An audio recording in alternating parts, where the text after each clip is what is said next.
আকিকাতে গরু জবাই করে সমাজের বিত্তশালীদেরকে দাওয়াত খাওয়ালে আকিকা পূর্ণাঙ্গ হবে কিনা? আকিকার গোশতটা কোরবানির গোশতের মতো। আপনি এটা যদি ধনীদেরকে খাওয়ান তাতেও আকিকা হয়ে যাবে, গরিবদেরকে খাওয়ান তাতেও আকিকা হয়ে যাবে, নিজে খান তাতেও আকিকা হয়ে যাবে। কিন্তু উত্তম এবং ভালো হলো কিছুটা নিজেরা খান, কিছুটা আত্মীয় স্বজন প্রতিবেশীদেরকে দেন, আর কিছুটা দান টান করেন।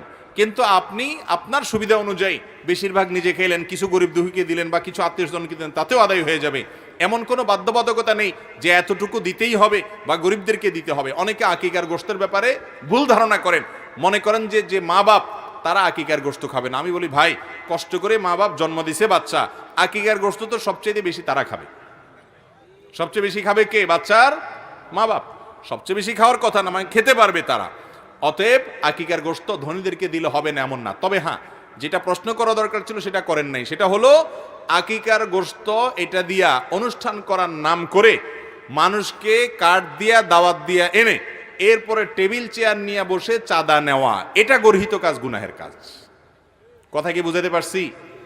আকিকার দাওয়াত দেওয়ার নাটটাট করে সামিয়ানা টাঙ্গায়া প্যান্ডেল করে খানার অ্যারেঞ্জ করলেন, আবার টেবিল চেয়ার নিয়ে খাতা কলম নিয়ে ভিক্ষুকের মতো বসে গেলেন চাঁদা আদায় করার জন্য। এই রোগটা আছে না নাই? এটা জায়েজ নাই। এটা হলো মানুষকে লজ্জায় ফেলে তার কাছ থেকে চাঁদা নেওয়া। এই কাজ করার চাইতে হোটেলে ব্যবসা করা অনেক ভালো। এই কাজের চাইতে হোটেলে ব্যবসা করা অনেক ভালো কাজ। কারণ হোটেলে, বেশিরভাগ হোটেলগুলোতে মানুষ খাওয়া দাওয়া করার পর এরপরে যাওয়ার সময় বিল দেয়, ঠিক না? ঠিক। আর এখানে যাওয়ার আগে ঢুকার সময় টেবিলে আগে কি আনছেন দিয়া নাম ধাম লেখায়া তারপরে যান ভিতরে খান। খাইবেন 500 টাকা, দিতে হবে 5000 টাকা, ঠিক না? ঠিক।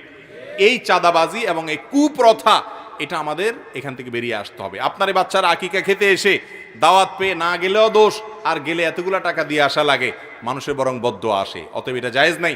লা ইয়াহিল্লু মালি ইমরিন মুসলিমিন ইল্লা বিতিবি নাফসি। কোন মুসলমানের টাকা এভাবে চাঁদা নিয়া আপনি বিভিন্ন রকম সিন ক্রিয়েট করে নেওয়া জায়েজ নাই।